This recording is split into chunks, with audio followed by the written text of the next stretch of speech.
Isang player na sinayang ng Los Angeles Lakers na tapo na sa ibang team. At ang isa pa ay nabangko lamang, uminit ang puwet. Ngayon napakaganda ng pinapakita sa G League. Sino ang mga ito? Kahit na hindi ka Los Angeles Lakers fans, pero nakatuto ka sa NBA, meron kang clue kung sino ang pag-uusapan natin. Ang mga players na ito ay hindi nakakuha ng tamang break sa koponan ng Lakers dahil nga loaded din ang Los Angeles Lakers ng mga veterano na siyang kinakailangan nila sana para maka-follow up sila dun sa kanilang Western Conference Finals appearance. Habang ang mga kagaya nina Jaime Jaquez Jr. ng Miami Heat, Brandon Podziemski ng Golden State Warriors at Cam Whitmore ng Houston Rockets ay magandang nangyayari sa kanilang laruan.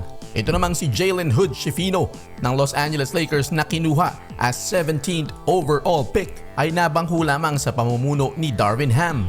Habang ito namang si Scottie Pippen Jr. ay nasa ibang koponan na ngayon at ang ganda ng ipinakita sa kakatapos lamang na NBA Summer League. At si Jalen Hood Schifino abay nag-dominate sa G League mga kabasketball.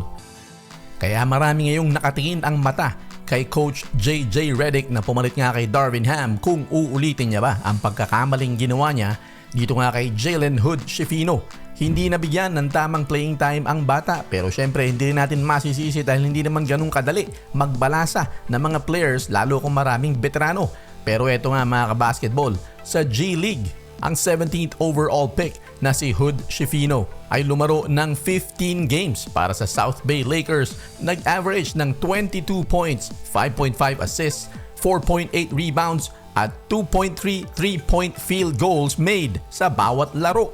Obvious na hindi pang G League lamang ang talento nitong batang ito. May laro pa nga ito kung saan umiscore siya ng career high na 38 points, 5 3-pointers, 59% field goal.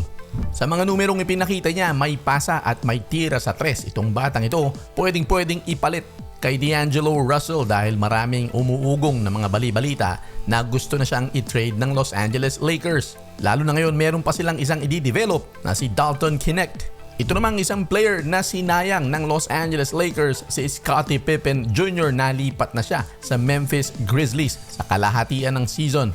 Nito lang nakaraang Las Vegas Summer League, nag-dominate din ang bata. Kasama siya sa first team selections. Nagpakita ng malaking potential itong si Scottie Pippen Jr. dahil nga napakaraming injured sa Memphis. At doon niya napatunayan na kahit hindi ka athletic at mataas tumalon ay pwede kang maging isang lockdown defender. 6'1 lamang siya pero nakakagawa siya ng paraan para mag-create ng impact. At sa ipinakita nito sa Summer League kasama ng kanyang 41% shooting from 3 nung nakaraang season ay hindi tayo magtataka kung maging starter ito balang araw.